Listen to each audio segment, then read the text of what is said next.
Warahmatullahi wabarakatuh.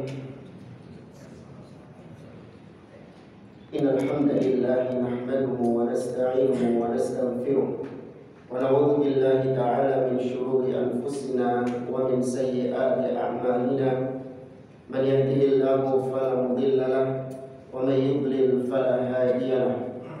Wa asyhadu an la ilaha illallah wahdahu la syarika lahu wa asyhadu anna Muhammadan 'abduhu wa rasuluh. Ya ayyuhalladzina amanu taqullaha haqqa tuqatih wa la tamutunna illa wa antum muslimun. Ya ayyuhan nasu taqu rabbakumul ladzi khalaqakum min nafsin wahidah wa khalaqa minha zawjaha wa batha minhuma rijalan katsiran wa nisaa'a wattaqullaha alladzi tasaaluna bihi wal arham innallaha kana 'alaikum raqiba. Ya ayyuhalladzina amanu taqullaha wa qulu qawlan sadida yuslih lakum a'malakum wa yaghfir lakum dhunubakum wa man yuti'illaha wa rasulahu faqad faza fawzan 'azima. Amma ba'd, fa inna asdaqal hadithi kitabullah wa khairal hadi hadi Muhammadin sallallahu alaihi wasallam wa syarrul umuri muhdatsatuha wa kullu muhdatsatin bid'ah wa kullu bid'atin dhalalah wa kullu dhalalatin finnar.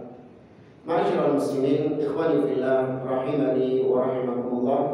Kita melanjutkan kembali pembahasan kitab Al-Ushul Sittah yang ditulis oleh Al-Imam Muhammad bin Abdul Wahhab rahimahullah ta'ala dengan syarah atau penjelasan dari Fadilatul Syekh Abdul Aziz Ar-Rayis hafizahullah ta'ala.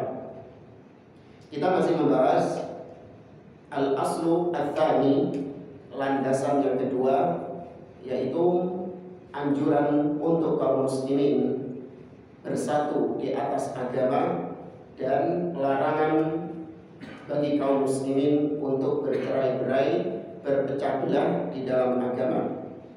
Dan sudah kita sampaikan, bab ini yang dimaksud oleh penulis adalah yaitu kaum muslimin dianjurkan, diwajibkan untuk mereka bersatu, artinya adalah berpegang di atas sunnah, berpegang teguh dengan sunnah, dan mereka meninggalkan segala macam kebid'ahan.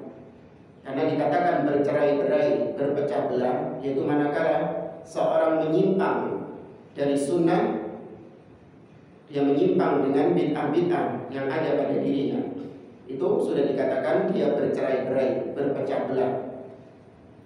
Dan sudah kita sampaikan beberapa poin-poin yang berkaitan seputar kebid'ahan.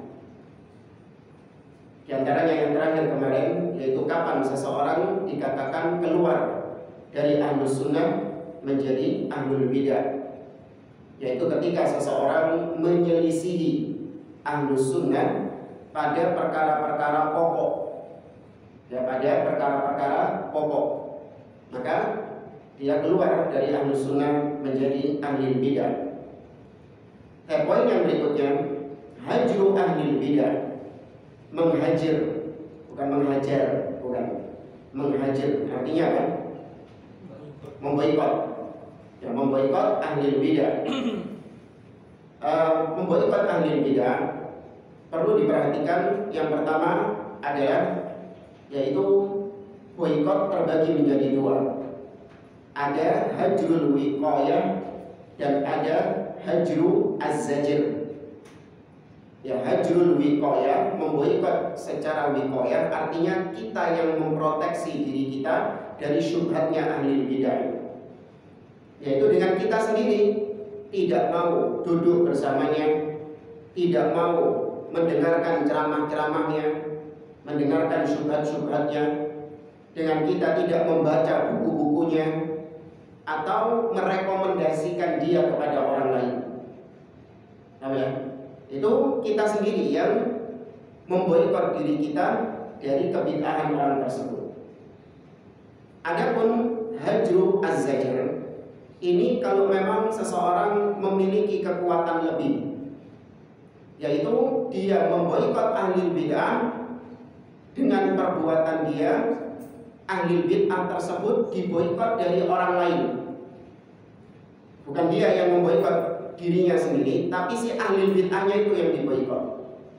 Bisa dipahami bedanya. Contoh, ada seorang ahli bid'ah. Seorang ahli bid'ah, dia ini tokohnya, mengajak, menyeru manusia kepada bid'ahnya. Nah, karena kita memiliki kekuatan, maka kita boikot dia, yaitu misalnya kita tidak memperbolehkan dia untuk tidak mengizinkan dia untuk ngisi kajian misalnya di suatu masjid. Kita boikot dia, kita coret namanya, karena kita tahu dia memiliki penyimpangan-penyimpangan di dalam agama. Itu kalau memang kita memiliki power, memiliki kekuatan, entah kita posisinya sebagai takmir masjid atau sebagai pengurus masjid. Namun kalau kita bukan siapa-siapa, maka yang dipraktekkan hajar al-wiqayah, yaitu kita yang tidak mau duduk di majelisnya dia. Kita yang tidak mau mendengarkan syubhat-syubhatnya. Nah, menghajar ahlul bidah itu secara asal hukumnya wajib. Secara asal hukumnya wajib. Minimal itu tadi, hajar wiqayah, kita menjaga diri kita dari syubhatnya ahli bid'ah tersebut. Qad dallal kitabu was sunnatu wal ijma' ala wujubi hajri ahli bid'ah.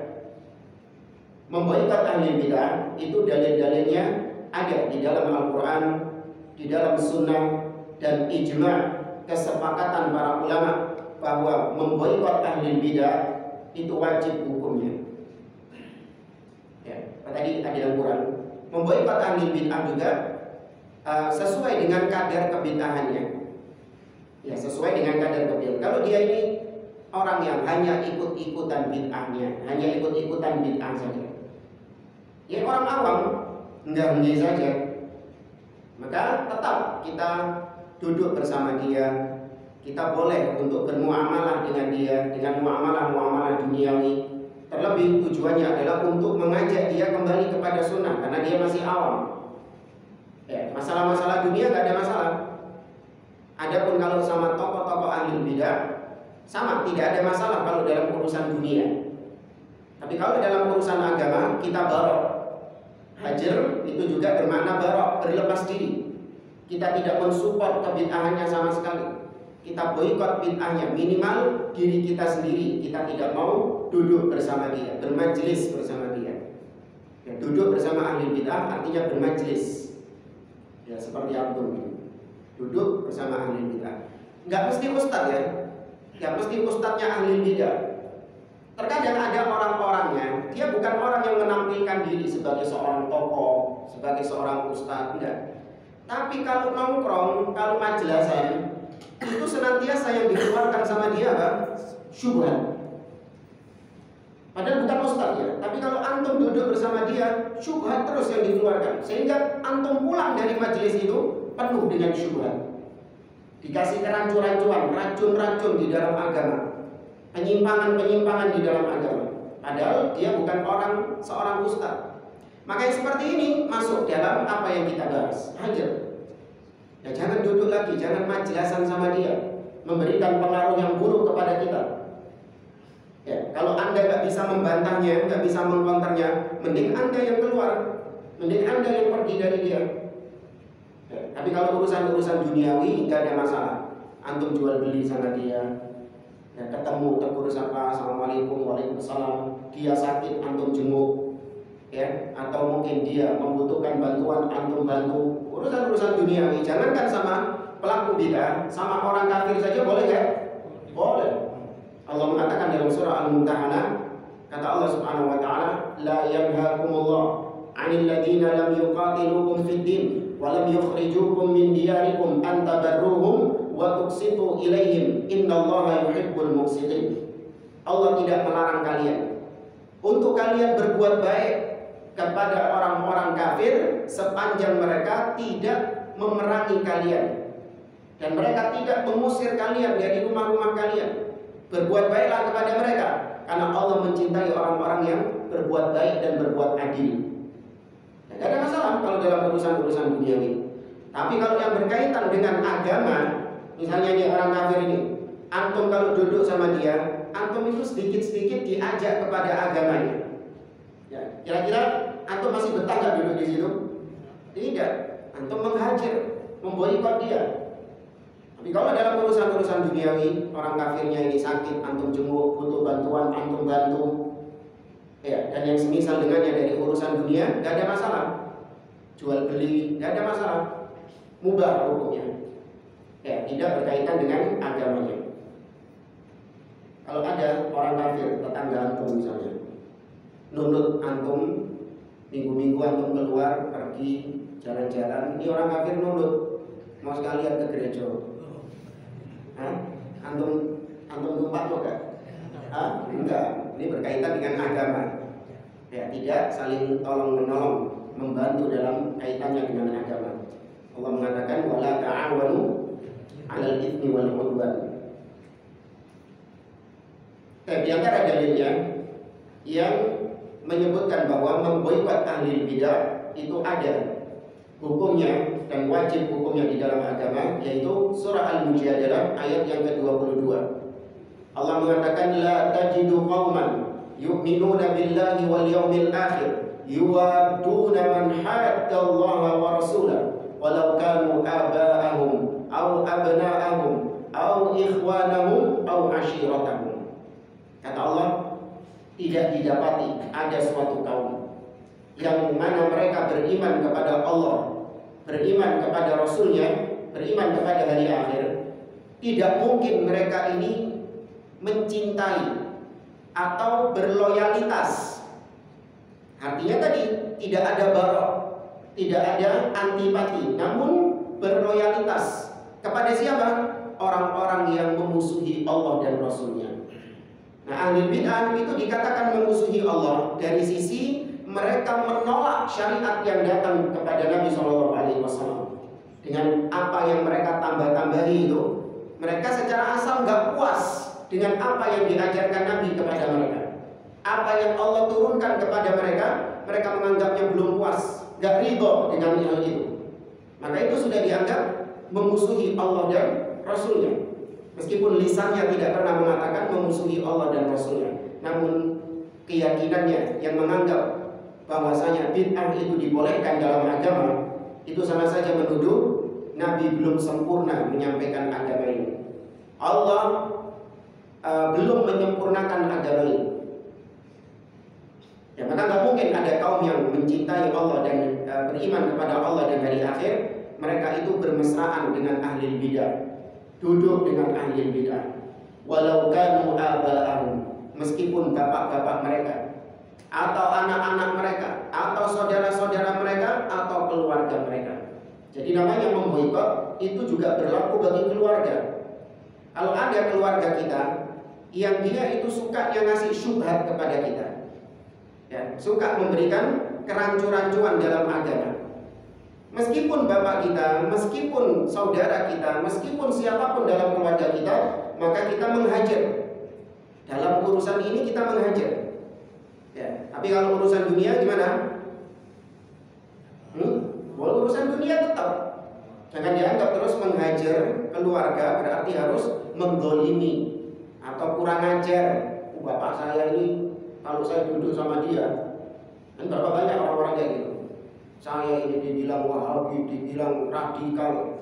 Ya, saya dikasih syubhat ini dan syubhat ini. Mereka jawab, ya sudah, antum kalau tahu bapak antum seperti itu, jangan duduk kepada dia kecuali dalam urusan-urusan dunia saja. Ya, kalau antum nggak bisa meluruskannya, ya sudah, jangan duduk bersama dia ngobrol masalah-masalah agama seperti itu. Jangan. Ya, sudah, urusan-urusan dunia kau bermuamalah baik dengan ayahmu, karena kewajibanmu berbakti kepada orang tuamu tanpa memandang orang tuamu itu ahlus sunnah atau ahlul bidah, muslim ataupun kafir. Tidak memandang. Tetap seorang anak diwajibkan berbakti kepada orang tuanya tanpa memandang itu. Tapi kalau dalam urusan-urusan agama, enggak.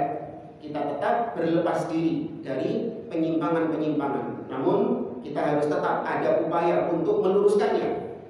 Ya, harus ada upaya untuk meluruskannya. Istadalla bihadhihi al-ayah al-Imam Malik ala hajri ahli bidah.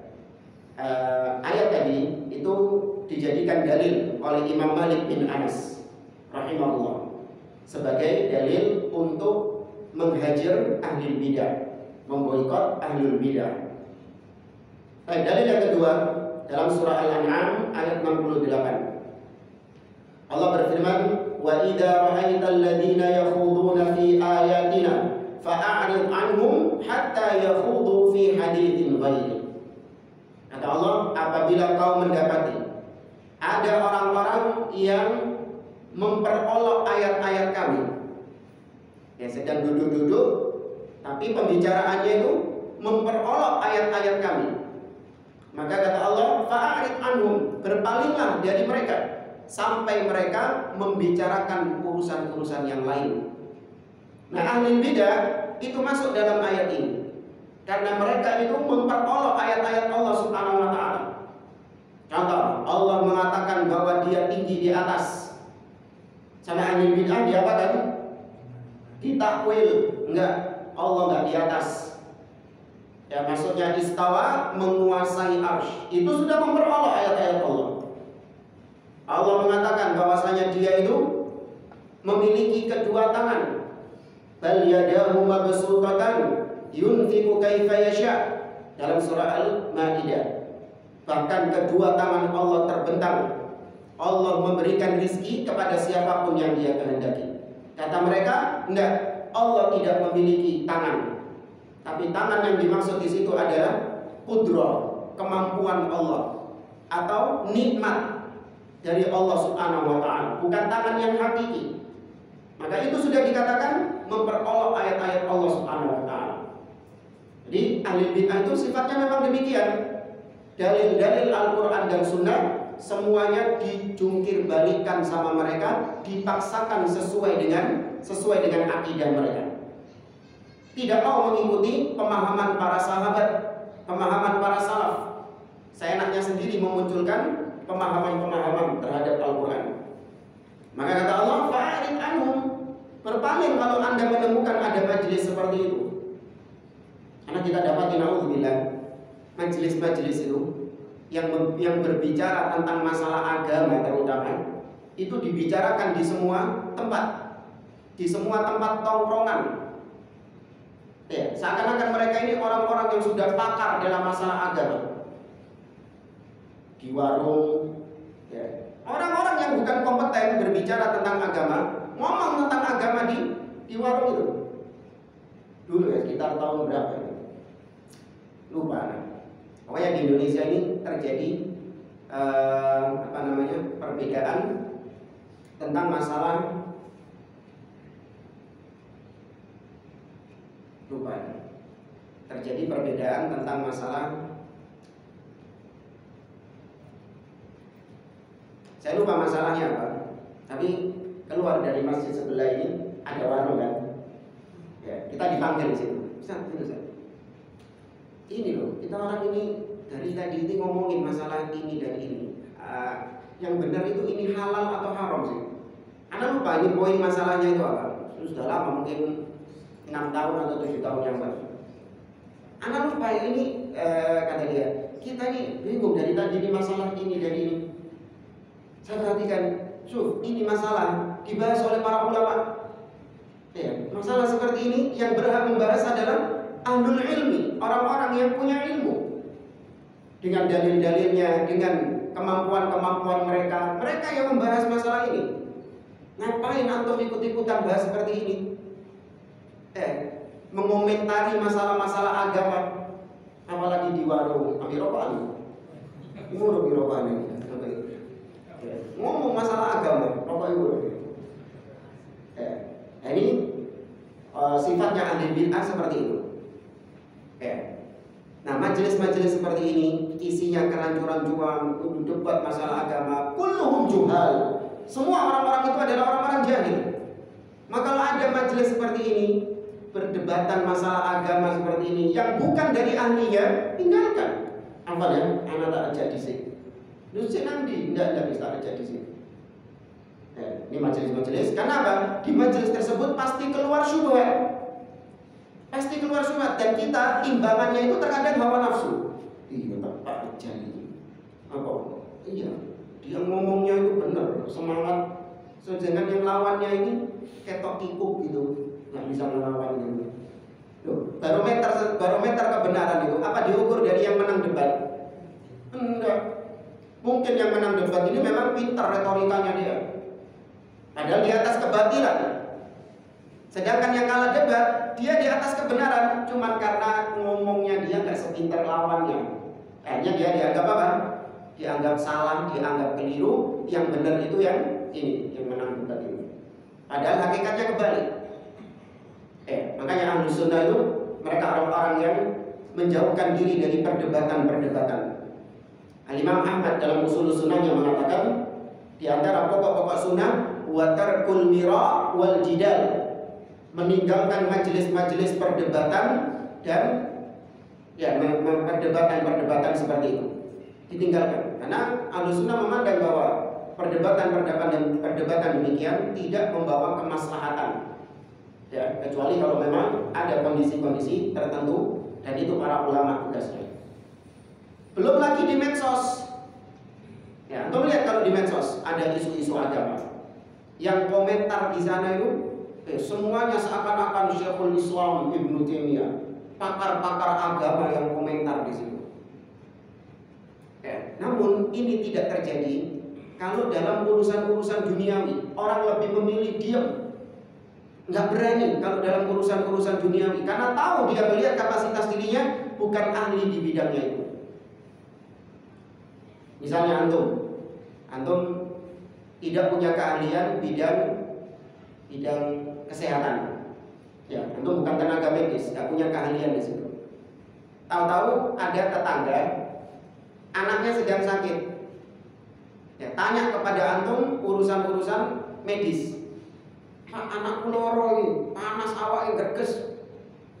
Ya, dikei apa ini? Antum yang nggak punya ilmunya, Anda akan mengatakan apa? Wallahu a'lam. Ya, tanyakan kepada yang tahu. Nggak berani, kenapa nggak berani? Karena salah-salah bisa apa? Budal orangnya nanti ya, anaknya kesian. Oke, ono panadol sampai. Ya, kasih ono panadol sampai. Waras orang itu. Iya, sembuh benar penyakitnya. Cuman harus dibungkus dan kafan. Tapi kalau dalam urusan agama, masya Allah, paham, berhak berbicara siapapun. Ya. Maka hindari majelis-majelis demikian. Hatta yakhudu fi haditsin ghairi, sampai majelisnya itu sudah tidak lagi berbicara tentang masalah-masalah yang syubhat. Ya, berbicara masalah-masalah yang memang mubah di dalamnya. Membicarakan masalah pekerjaan, membicarakan masalah-masalah yang memang tidak ada kemungkaran di situ. Ya, yang penting juga bukan gibahin orang. Ya, doa ini sudah akan ngomongin agama Ustaz. Tapi gibahin orang, doa tinggalkan majelis-majelis demikian. Dan ayat ini dijadikan dalil juga ayat ini dijadikan dalil oleh Imam Ibnu Hajar Al-Asqalani tentang wajibnya memboikot ahli bidah. Kemudian dalil yang ketiga, rawal Bukhari wa Muslim an Aisyah radhiyallahu anha anna Nabi sallallahu alaihi wasallam qala, dari Aisyah bahwasanya Nabi sallallahu alaihi wasallam bersabda, "Idza ra'aitumul ladzina yattabi'una ma tashabaha min fa ulaika alladziina sammallahu fahdharuhum." Ya, ini berkaitan dengan ayat dalam surat Ali Imran. Di awal-awal surat Ali Imran, Allah mengatakan, kata Allah Subhanahu wa taala di dalam Al-Qur'an, Allah menurunkan minhu ayatun muhkamat.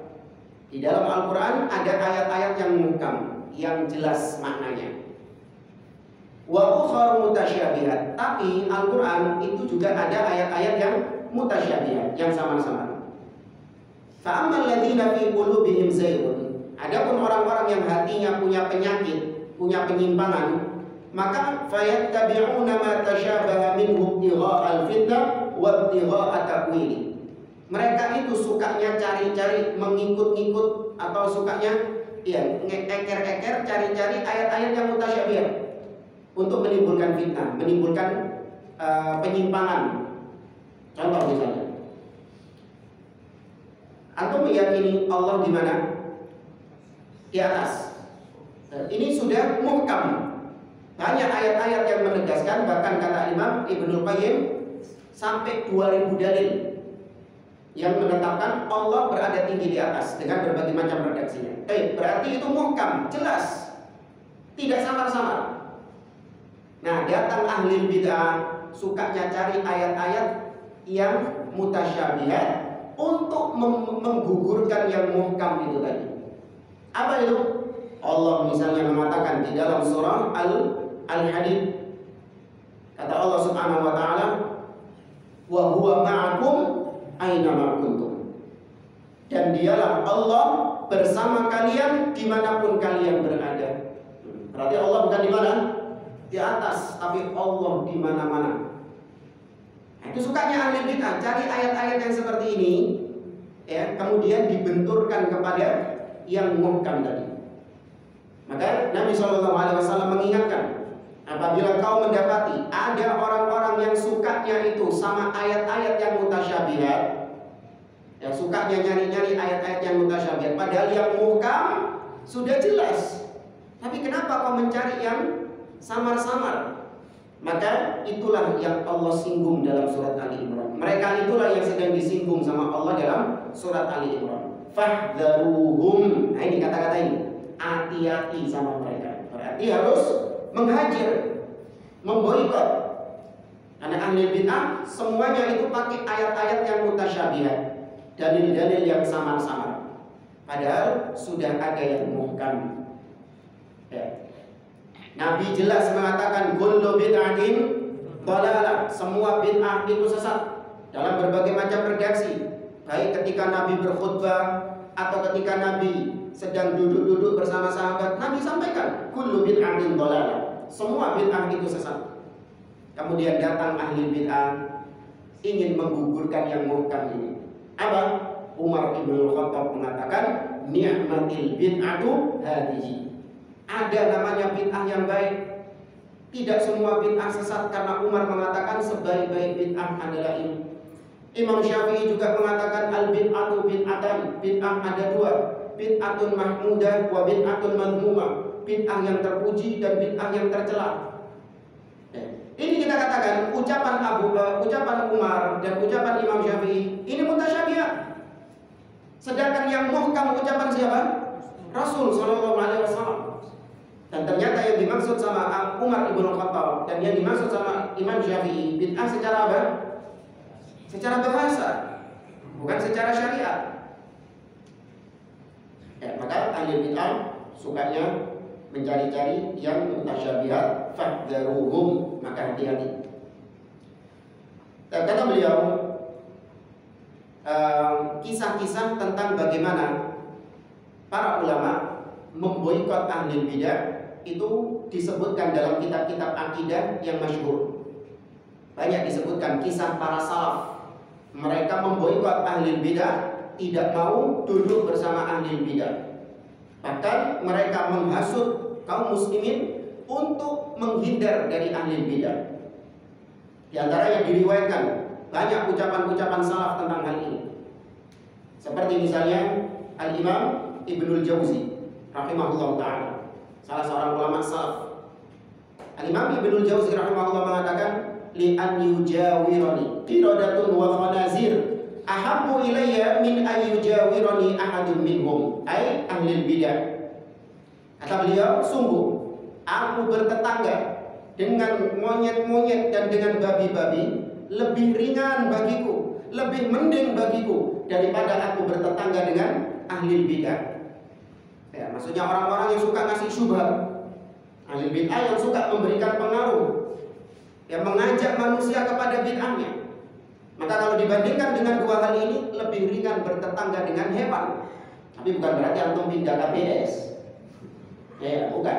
Ini kita sedang mengkomparasikan. Ya, antum bertetangga sama monyet, bertetangga sama babi, membahayakan agama antum enggak? Hah? Tidak. Tidak ada orang itu saya pernah dapat, atau orang yang mengatakan saya nggak pernah mendapati ada orang yang mengatakan, aduh Ustaz, saya dapat syubhat, bingung saya nggak bisa tidur. Iya, dapat syubhat dari mana? Kemarin waktu ke kebun binatang ketemu sama bedes, dikasih syubhat sama bedes. Nah, ada orang kayak gitu. Tapi ketika antum bertetangga dengan ahli bidah dan antum nggak punya sekat antara anda dengan dia, maka apa yang terjadi? Dia akan mempengaruhi anda kepada akidahnya, kepada penyimpangannya, dipengaruhi antum. Ya. Kemudian ulama salaf yang lain seperti misalnya Fudail ibn Iyad. Fudail ibn Iyad pernah mengatakan, inni uhibbu an yakuna baini wa baina ahli bidah hisnun min hadid. Aku ingin antara aku dengan ahli bidah ada pemisah berupa tembok besi yang besar. Sampai segitunya, aku berandai-andai seandainya aku dengan ahli bidah ini, orang yang suka menebarkan syubhat ini, ada tembok pemisah yang terbuat dari besi. Ini menunjukkan apa? Hajar atau tambah mesra? Hajar, bukan malah bermesraan dengan tokoh-tokoh orang-orang yang memang menyeru manusia kepada bid'ahnya. Ya. Tapi saya disayangkan sebagian orang bermesraan dengan tokoh-tokoh ahli bidah, padahal sudah jelas-jelas memiliki penyimpangan, jelas-jelas memiliki kesesatan, menebarkan syubhat kepada kaum muslimin, akidahnya rusak, namun tetap masih bermesraan, ya, tetap masih direkomendasikan kepada kaum muslimin. Ini bukan termasuk jalannya ahlu sunnah. Abdullah bin Mas'ud radhiyallahu taala anhu atau Abdullah bin Abbas radhiyallahu taala anhu, beliau pernah mengatakan, la tujalisu ahlal bidah fa inna mujalasatahum mumridatun lil qulub. Jangan kalian duduk bermajlis mendengarkan ocehan-ocehannya ahli bidah, karena duduknya kalian bersama mereka itu bisa menyebabkan hati kalian berpenyakit. Ya, artinya bisa menyebabkan penyimpangan pada diri kalian. Kemudian juga Al-Imam Muhammad bin Sirin, seorang ulama tabi'in. Muhammad bin Sirin, beliau pernah didatangi dua orang ahli bidah. Kemudian dua orang ini mengatakan kepada Muhammad bin Sirin, aqra'u 'alaika ayatan. Wahai Muhammad bin Sirin, boleh enggak saya membacakan satu ayat saja kepadamu? Maka kata Imam Muhammad bin Sirin, la, tidak boleh, jangan, tidak aku izinkan. Kemudian lagi, au haditsan, atau satu hadis saja aku bacakan kepadamu.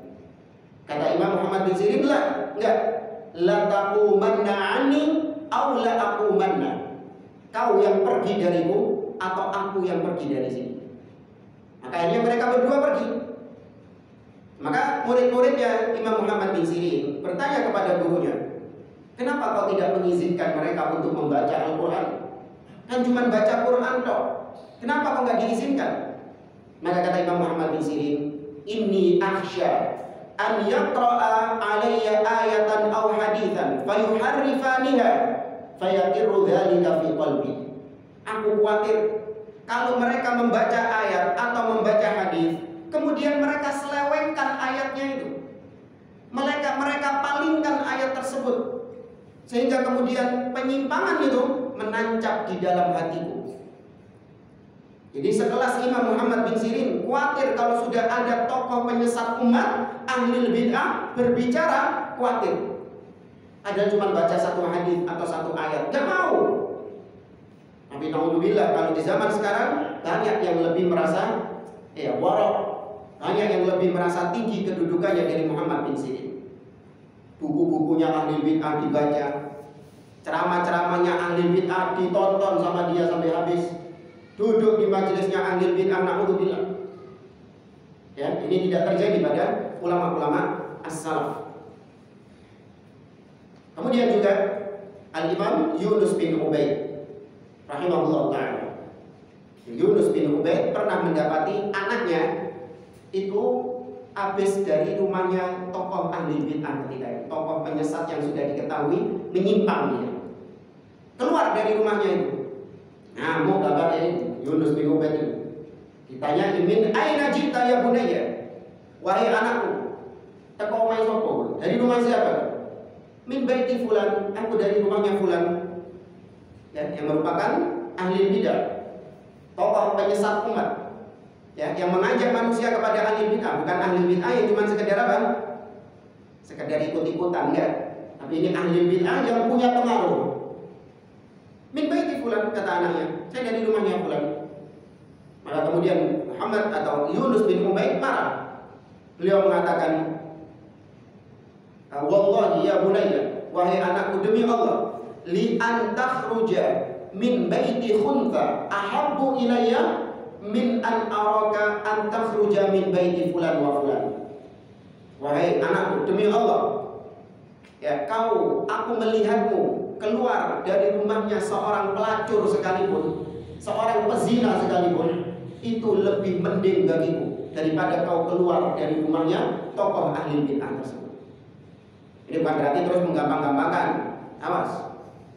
Ya, dua-duanya buruk. Ya. Yang satu maksiat, yang satu bid'ah, sama-sama buruk. Namun kalau dikomparasikan, mana yang lebih buruk? Yang kebid'ahan.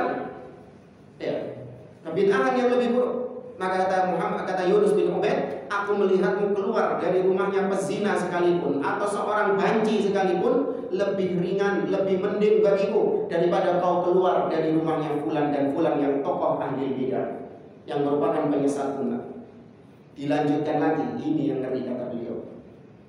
Wa wallahi ya bunayya, demi Allah ya bunayya, li antal qallaha khainan zaniyan fasiqan sariqan ahabbu ilayya min antal qahu biqauli fulan wa fulan.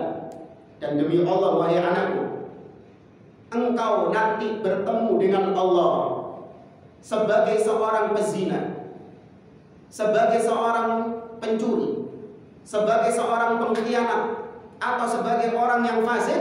Kau bertemu Allah dengan status seperti ini lebih mending bagiku daripada kau bertemu dengan Allah membawa akidahnya fulan dan fulan ini, dan membawa kesesatannya fulan dan fulan ini.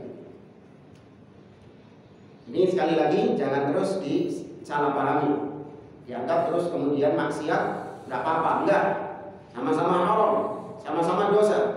Namun yang lebih berat adalah kebid'ahan itu tadi, karena kebid'ahan itu merusak agama. Beda sama maksiat, ya kan, sudah pernah kita sampaikan. Beda dengan kemaksiatan. Kemaksiatan tidak ada kaitannya dengan agama. Yang dosa orangnya sendiri, agamanya gak rusak. Tapi kalau kebid'ahan yang dirusak apanya? Agama sak wonge pisan. Ya, makanya lebih buruk bid'ah daripada kemaksiatan.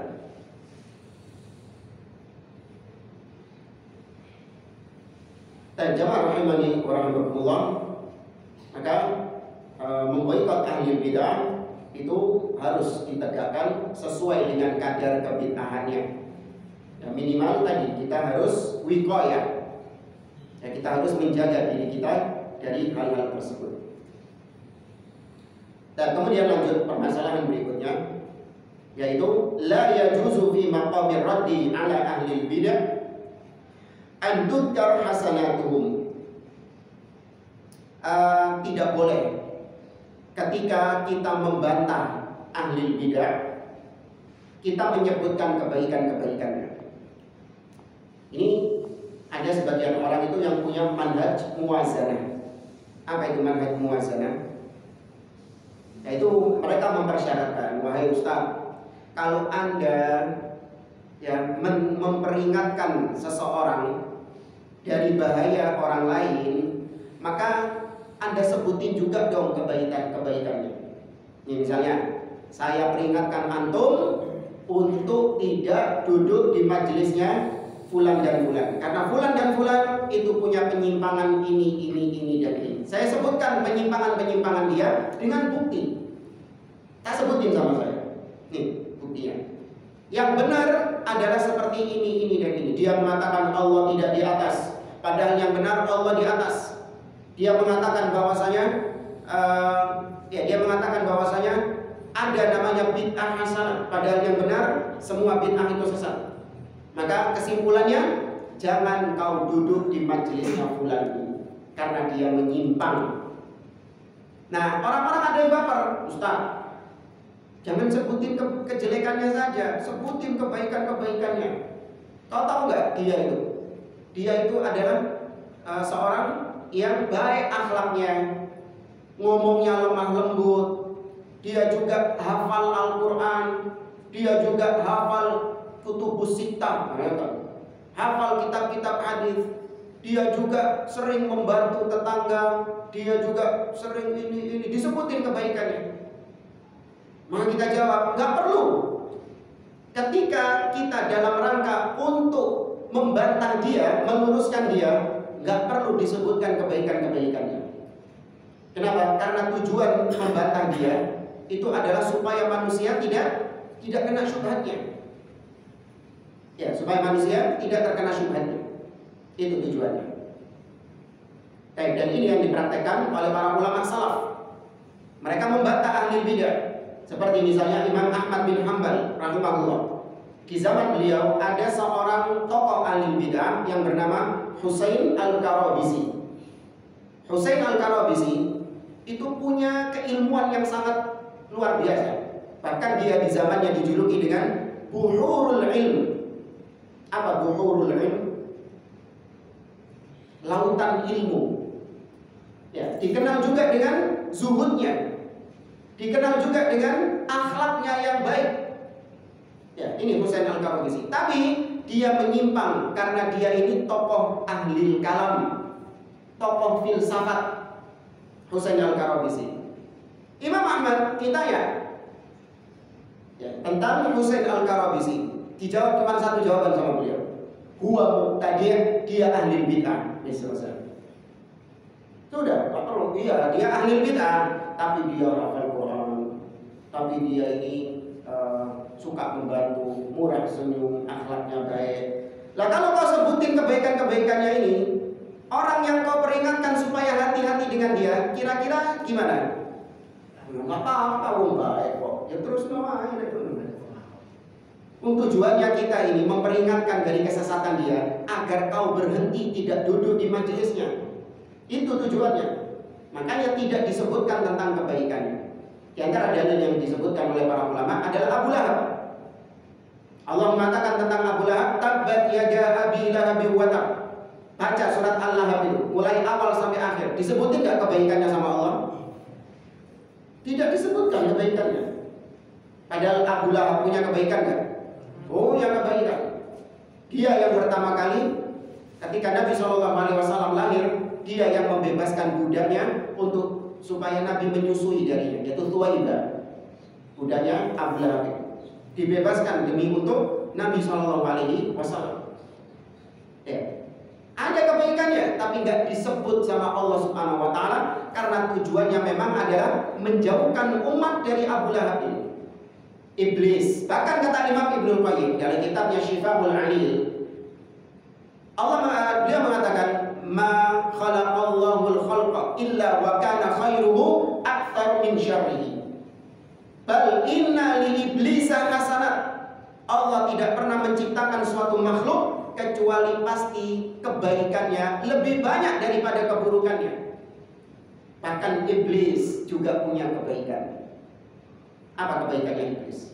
Iblis bersumpah dengan nama Allah, tidak bersumpah dengan selain Allah. Tidak pernah iblis mengatakan demi Rasulullah kayak orang-orang sekarang ini. Tidak pernah. Demi Ka'bah, tidak pernah. Iblis mengatakan apa? Fa bi'izzatika la ughwiyannahum ajma'in. Demi keagunganmu ya Allah, aku akan menyesatkan mereka. Iblis hanya meminta kepada Allah. Iblis tidak pernah minta kepada selain Allah. Iya, iblis ketika minta supaya usianya ditangguhkan sampai akhir zaman, iblis mintanya ke siapa? Allah. Bahkan dengan kata-kata Rabbi fa'anzirni ila yaumi yub'atsun. Wahai Rabbku, tunda kematianku sampai hari kiamat, sampai hari dibangkitkan. Iblis minta kepada Allah. Tauhid apa ini? Uluhiyah. Rububiyah juga karena iblis mengatakan Rabbi. Iblis juga mengimani asma wa sifat. Iya, ketika Allah mengatakan kepada iblis, ya iblis, ma mana'aka an tasjuda lima khalaqtu biyadayya. Wahai iblis, Apa yang mencegahmu untuk sujud kepada Adam yang aku ciptakan dengan apa? Kedua tanganku. Iblis gak protes. Ya Allah, emang kau punya tangan? Tidak. Tapi iblis protesnya dari sisi apa? Ana khairun minhu. Aku lebih baik daripada Adam. Khalaqtani min nar wa khalaqtahu min turab, min tin. Dan iblis takut kepada Allah jemaah.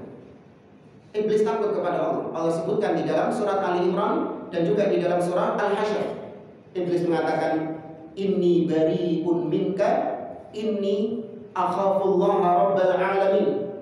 Sesungguhnya aku berlepas diri darimu karena aku takut kepada Allah Rabbul Alamin. Dan insyaallah ini kita lanjutkan pada pertemuan yang akan datang. Hadza wallahu a'lam bishawab. Aku qouli hadza. Wassallallahu ala nabiyyina Muhammad wa ala alihi wa sahbihi ajma'in. Wa akhiru da'wana alhamdulillahi rabbil alamin. Wassalamualaikum warahmatullahi